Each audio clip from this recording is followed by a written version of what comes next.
G'day, guys, and welcome to episode 3 of the Mindful Men podcast. My name is Simon Rennie, and I'm the man behind Mindful Men.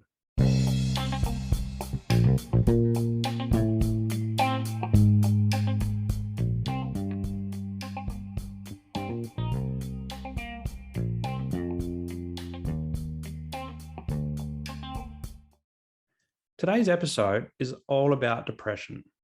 It's about that black dog or the dark cloud, or however you want to describe it. It's about how depression can creep into our lives and stick around. Today, I want to run you through what depression is. I'll run you through what it feels like and what it looks like, so that maybe you might start to recognize it in your life or in the life of someone that you know and love. I'll tell you how depression has showed up in my life. And then towards the end, I'll talk about some of the things that I've tried to work through it over the years in the hope that it might spark something in you to try something different. Now, I know that this chat, it might trigger some listeners out there. And if you think that might be you, have a think about whether or not it's worth skipping this episode. And it's okay if you do. But if you do stick around and something does trigger you, please reach out to your support networks or seek professional help. Now, to paint a picture of depression and how it impacts us, let's start with some stats. In our lifetimes, about 1 in 7 Australians will experience depression. And 1 in 6 might experience depression or anxiety, or even both at the same time. 1 in 8 men will experience depression. And while this number is lower than women, men are 3 times more likely to die from suicide because of mental illness. And this suggests that we struggle to talk up about it. Globally, about 5% of the adult population live with depression. It's become a leading cause of disability worldwide. These are huge numbers. And if you haven't experienced depression before, these stats suggest that it's likely that you might in the future, or someone else that you know has. So what is depression?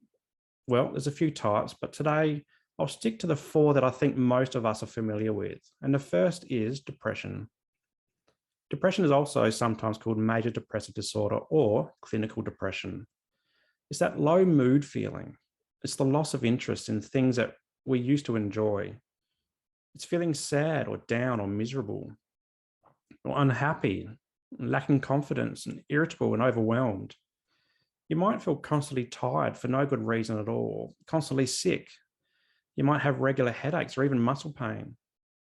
And your gut might be churning constantly. And your sleep and appetite, well, they're thrown out the window. You might feel like a failure, or that everything is your fault, or that everything you do is wrong. You might feel worthless, and for some, they even feel suicidal. Your behavior might change. You might start isolating yourself or not getting things done. You might start drinking or taking drugs or meds just to numb the pain. And you might be unable to concentrate. Now, these symptoms and signs, they're also relevant for the next 3, but I want to start with bipolar disorder. This is where a person's mood shifts between depression, mania, and baseline. It's interesting in that during the mania state, it can seem like the person is living the opposite of depression. And this can make diagnosis particularly tricky. There are periods where the person has high energy, they're talking fast, and they're feeling great, if not invincible. But they also have lost concentration or feelings of frustration, irritability, and some of the other symptoms as well. But that can also include psychosis, and this can result in things like hallucinations or delusions. Now, the 3rd and 4th types of depression I want to talk about are important to me as a dad. They're antenatal and postnatal depression, but you might also know them as perinatal depression. Antenatal depression is the period of pregnancy before the baby is born, whilst postnatal depression refers to the year after the baby is born. Then there are the baby blues as well, which reflect a hormonal change in the mother a few days after birth. But this particular one tends to pass without the need of specific care in most cases. And again, the symptoms are generally the same for these types of depression, but they're also mixed up with exhaustion. and mixed up with excitement and anxiety around becoming a new parent. And this makes it hard to detect. Now, in most cases, it's the mother who is at higher risk of developing these types of depression because in reality, she's doing all the hard work for us. In fact, 10% of women will develop depression during pregnancy, and this increases to 16% afterwards. But that doesn't mean that men can't develop antenatal or postnatal depression. In fact, around 5% do. And I can understand why. As a dad, having kids, it's scary. Your whole life gets turned upside down.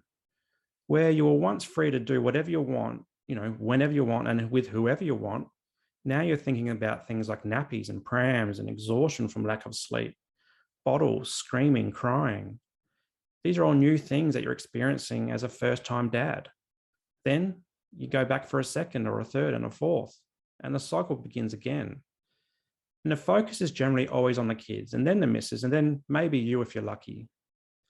And it's important to recognize this because whilst women do the hard yards in pregnancy and labor and beyond, men can feel depression during these periods too. And that's okay, and it's okay to talk about. Now, in terms of diagnosis, let's leave that to the professionals like psychologists or psychiatrists. Me, I used a GP who referred me to a psychologist, and I spent some time going through some questions with them, which ended up resulting in my diagnosis. I certainly wouldn't rely on Dr. Google. So if you're concerned you may have depression, your GP might be a good place to start, and then they can refer you to a psych if you need it. So, what causes depression? Well, that's a pretty loaded question. It's one of those how long is a piece of string style questions. One person's depression might be caused by a single event, while another person's depression, well, that might come from a lifetime of events and issues. But generally speaking, causes could be things like stress at work, at home, or even at school. It could be from long-term unemployment or disability or isolation due to where you live. It could be from genetics or your personality or substance abuse. And for some, it could be chemical imbalance in the brain, but for others, it isn't. It could be from a life event like losing your job or a loved one, or everything in a bushfire or a flood, or even the impacts of COVID. As I said before, the cause for one person will be completely different to the next. Now, before I get into treatment, let me wind back the clock a little bit and tell you about how depression has entered my life. Depression started for me around the high school years, during those teenage years, and I had a lot of the symptoms I mentioned earlier. I had that sick feeling in the gut, the constant exhaustion from lack of sleep, low mood, feeling down. I had headaches and so on. And these symptoms, they consumed me every single day. They tormented me. Even when I was trying to sleep, my mind would be constantly racing about these types of things. And for the most of the part, I kept it hidden. I never told anyone I felt like this because I was scared. I was scared of what it meant to say that I was struggling mentally. And this brought shame. I grew up in a time when boys were told not to cry because it would be weak, where boys had to be strong and emotionless. But also, I didn't know what was actually happening to me. I didn't know I had depression. I didn't really know what depression was. I didn't know this until my late 20s when I finally got diagnosed. So, as a teenager, the only way I felt I could express this was the dark poetry and the dark art that I mentioned in episode 2. And I did this pretty much in my school diary. The diary turned from keeping track of assignments and my calendar to scribbles and sketches of me expressing my internal pain. I showed, what my works to a few friends, and some of them liked it and others laughed and others just looked at me weird. But I felt comfort and strength in the diary for some reason. And for years, it was my only real outlet. It was my way of processing things. So what was the cause? Well, I can't tell you that. I don't know. But it certainly gave fuel to my anxiety and my OCD. I spent years in fear of other people, particularly other kids at school. And to avoid eye contact, I looked down pretty much every time I walked around. I'd be scared of people, of everyone and anyone. But it's most likely a group of guys at school that you'd call the tough guys. The ones that boast about beating other people up and so on. And these guys scared the hell out of me. So I spent all of my time trying to avoid them. And if one of these guys happened to catch a glimpse of me, I thought my whole world would come crashing down. I was scared, if not terrified of getting beat up for some reason. But did I ever get beat up? No, not even close. In reality, these guys probably saw straight through me. I was probably nothing to them. Yet I thought they were constantly looking at me. I thought that they were constantly talking about me and they were constantly out to get me. So in this particular example, what did I have to be afraid of? I actually have no idea, but I was. I was terrified. And no matter if I was at school or on school holidays, all I could think about was this group of guys and the fear that I have in a schoolyard, or on the bus ride home, or even if I go to the shops on the weekend, if I happen to see them there.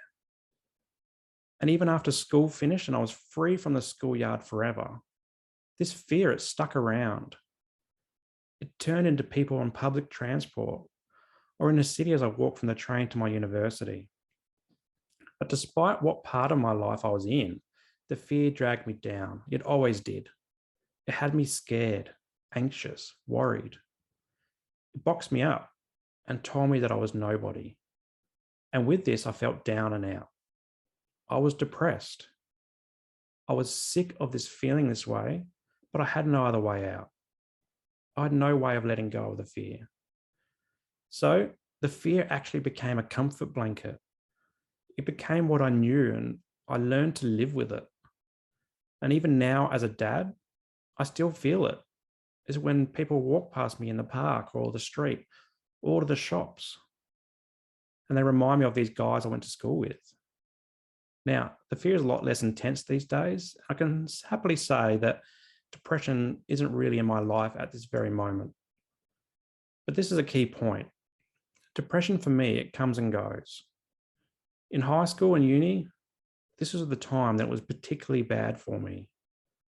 This constant fear, the constant anxiety, the lack of sleep, the loss of appetite, it all got me down.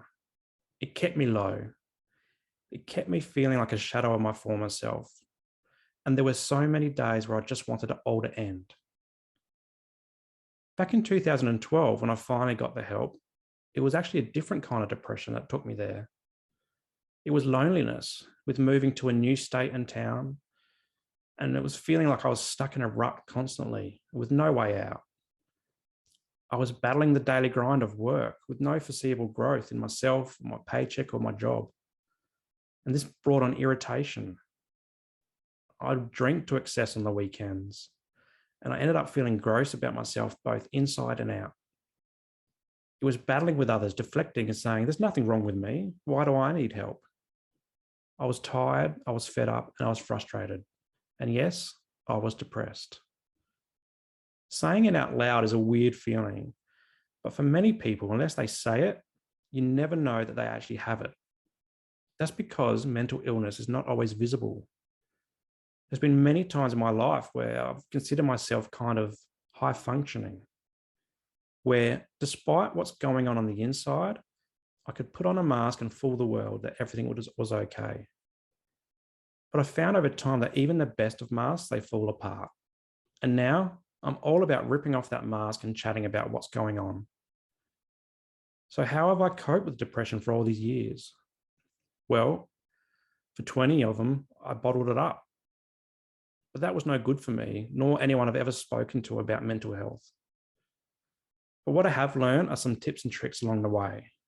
But before I get into them, it's important to know that there is no magic pill that's going to cure depression right there and then. There is no one way to treat depression. What works for me or what has worked for me won't necessarily work for you or a loved one or a stranger. But I'm happy to share with you what has worked. At the very start, it was all about talking about mental illness. Yep, the hardest part of my journey. It was saying the words, I need help. It was booking the GP and going to the appointment. It was getting a mental health care plan. It was then booking a psychologist and going to see them as well. It was being okay with not being okay and being okay to talk about things without holding back, no matter how silly it sounds. And with this came trialing different medications. And I think trialing is a key word here because different meds have different side effects for everybody. Some side effects I've had include things like nausea and weight gain, feeling emotionally numb, almost kind of like you can't really be happy and you can't really be sad. You're just in the middle. Skin outbreaks with zits popping up everywhere. With one med that I took because I was having trouble sleeping, once I took it, I was out cold within 30 minutes. The key with meds is consistency. And if you miss a day, your body will surely tell you about it. You might experience withdrawals from like nausea or headaches. But if you take them every day like you're meant to, they can certainly help, and they have helped me. And then when everything's good, you might even be able to come off of them. But I think if you're going to do this, it's best to talk to your GP first on how you might approach it.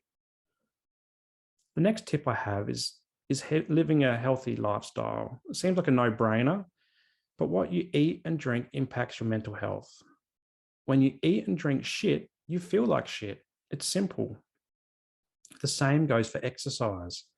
The more you can do, the better you'll feel. And this is particularly important for those moments when, you're feeling down in the dumps. I'll be honest, I've rarely found that a walk or a run or a gym or a swim session hasn't in some way picked up my mood. And what I like to add here is it might look different as you age. For me, when I was younger, footy, soccer, and basketball, they were all my things. Now, I'm more likely to tear a hamstring than I am to kick a goal. So I've had to adapt. As I get older, I like the gym a bit more. And in the last year, I've taken up Pilates and yoga, which I've really enjoyed. And then it's important to have a good night's sleep.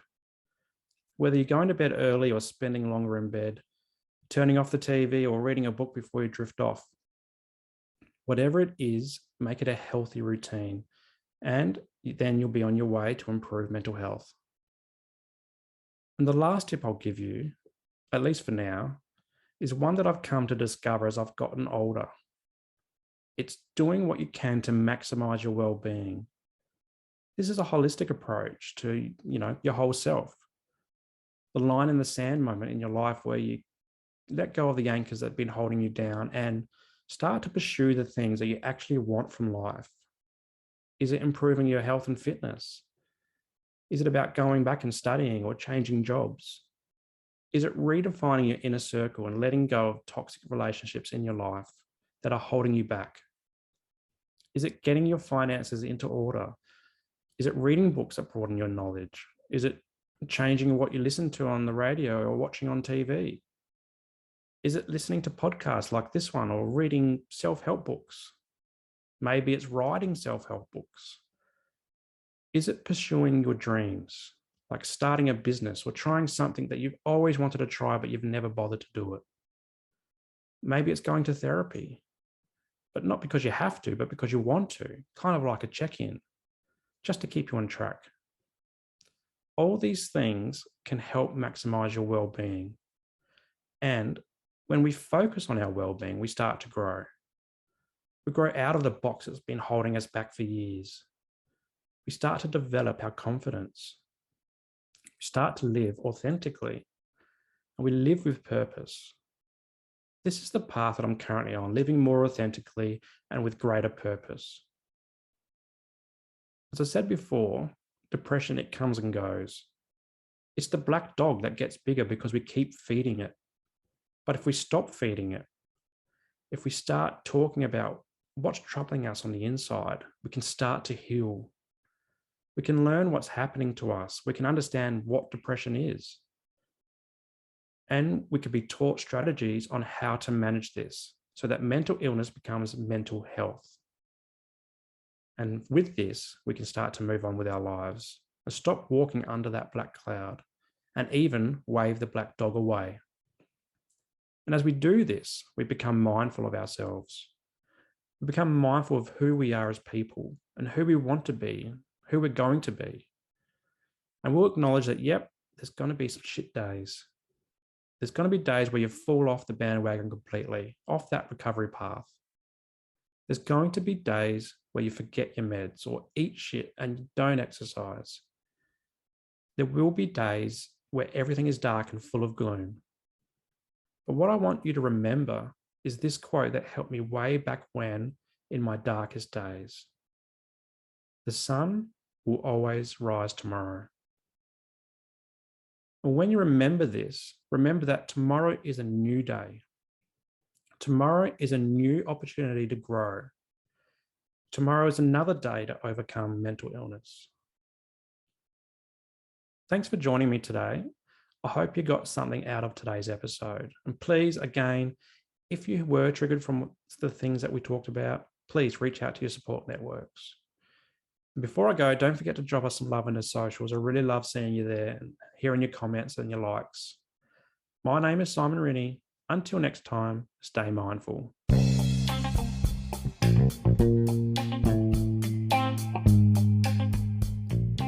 If you enjoyed today's episode, make sure that you like it and leave a comment and then share it with your mates. Also, subscribe to the channel and hit that notification bell so that you don't miss a moment of future episodes to come.